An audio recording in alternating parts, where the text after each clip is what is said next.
할렐루야.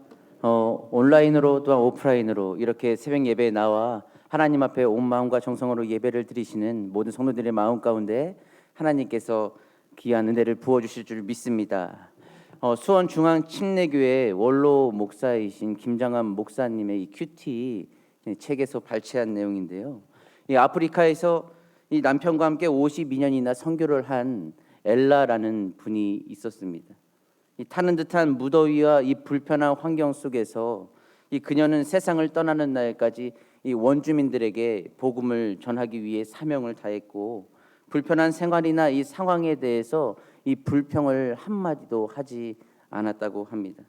이 엘라라는 분의 딸 미미는 이 어머니가 불평을 하는 모습을 이 한 번도 본 적이 없다고 할 정도로 표현했는데요. 이 그녀가 하늘 나라로 떠난 뒤에 유품에서 발견된 한 수첩에서 이 다음과 같은 이 좌우명을 발견할 수 있었다고 합니다. 첫째, 날씨로 시작되는 하루의 어떤 상황에 대해서도 불평하지 않겠다. 둘째, 더 좋은 환경이나 다른 장소에 있는 나의 모습을 그리지 않겠다. 셋째, 나의 몫을 남의 것과 비교하지 않겠다. 그리고 그때 이렇게 했더라면 이라고도 인생을 가정하지 않겠다. 넷째, 내일은 하나님께 속한 것이지 내게 속한 것이 아님을 기억하겠다. 라는 네 가지의 내용이었다고 합니다. 그녀가 살아가는 환경은 결코 만족할 수 없었던 상황이었습니다.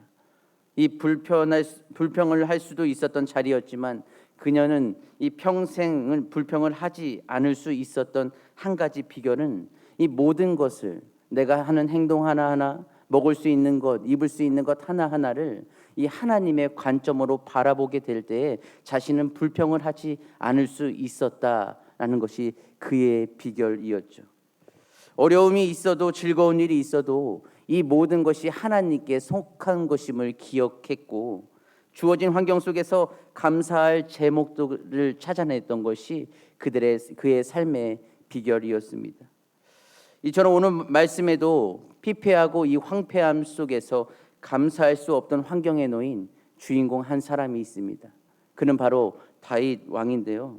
오늘 본문 표제에 의하면 유다 광야에 있을 때라고 하며 지은 시입니다.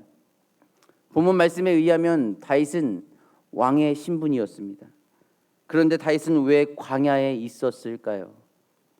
말씀을 간략히 들여다보면 본 시를 지을 당시 그의 아들 압살롬의 반역으로 이 급하게 유다 광야로 나와 머물게 된 상황이었습니다. 아들에게 반역당한 이 다윗의 마음은 얼마나 아프고 이 고통스러웠을까요? 육체적으로 정신적으로 이 스트레스가 가득한 상황 속에서 이 다윗은 광야에서 하나님을 간절히 갈망하였던 것이 오늘 본문 말씀입니다.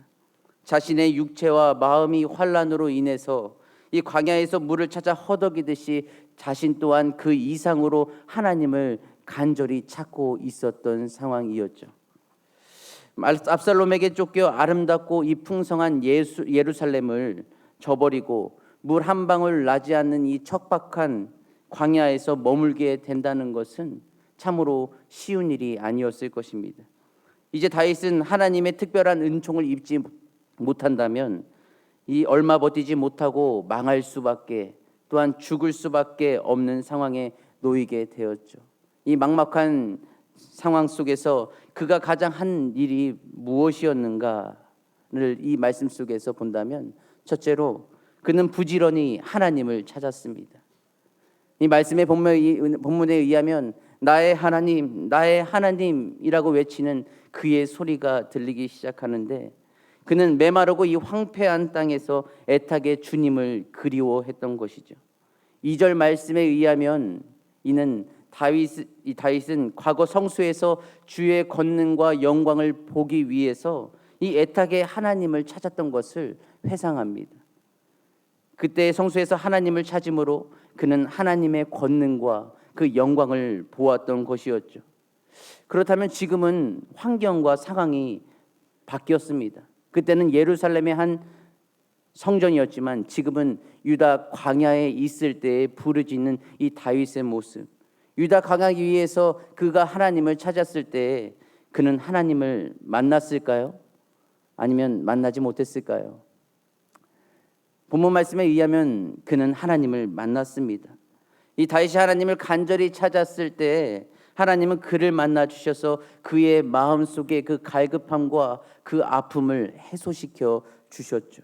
끝까지 사랑으로 보호하시고 인도하신 하나님, 그 은혜로 인하여서 다윗은 오늘 본문 말씀에서 이렇게 고백했습니다. 주의 사랑이 내 생명보다 더 낫습니다.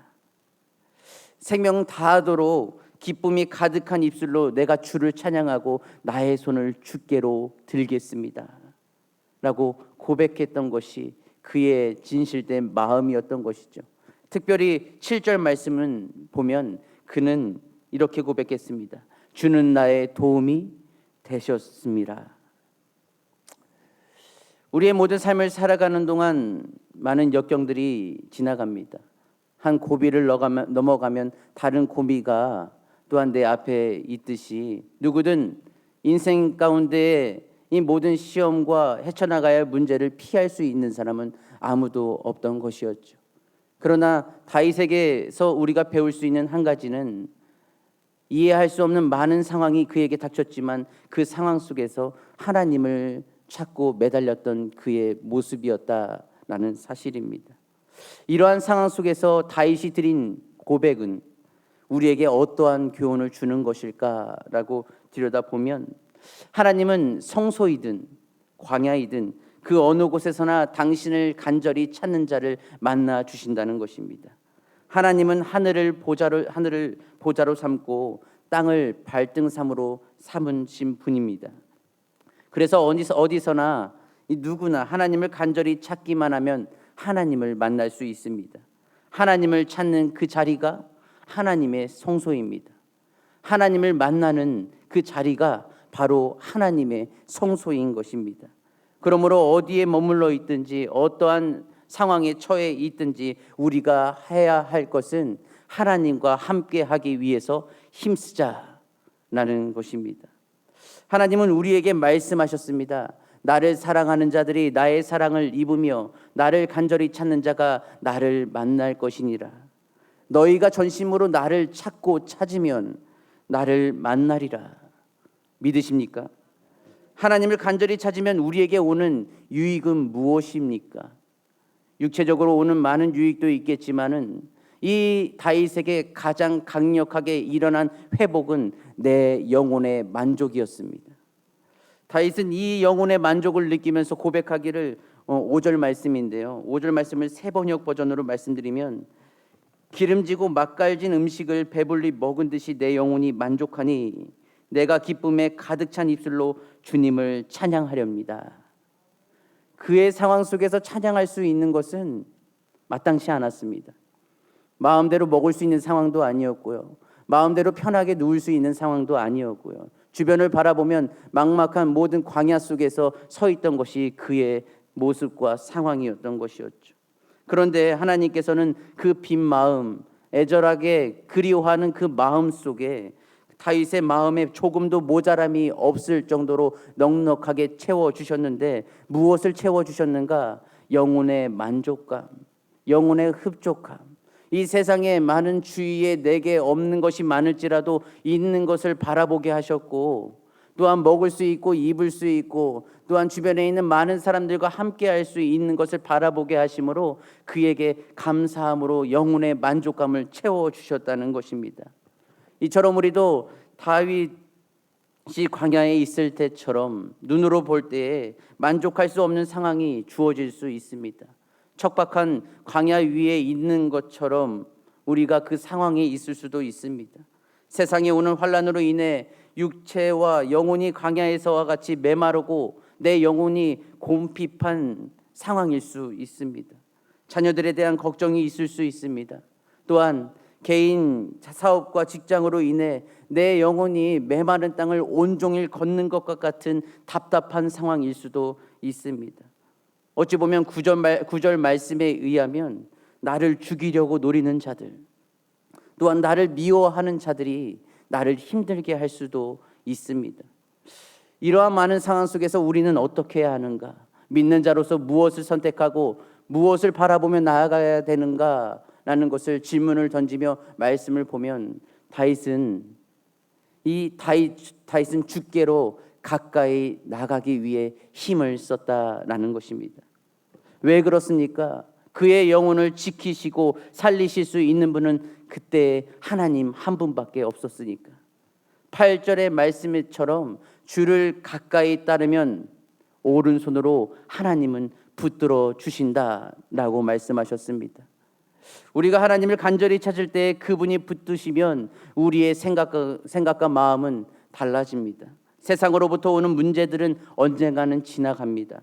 또한 다른 근심들이 오지만 시간이 지나면 그 또한 지나갑니다. 그러나 하나님은 우리를 그냥 지나가시지 않습니다. 늘 우리와 함께 하십니다. 성령님을 통해 우리를 격려하시고 또한 때로는 상담자로서 우리의 길을 안내해 주시며 위로해 주십니다. 때로는 하나님의 일하심을 보며 문제가 많아도 해결되지 않는 문제가 내 마음속에 쌓여 있어도 감사함을 넘치게 하실 때가 있지 않습니까? 또한 만족함을 주실 때가 있지는 않습니까?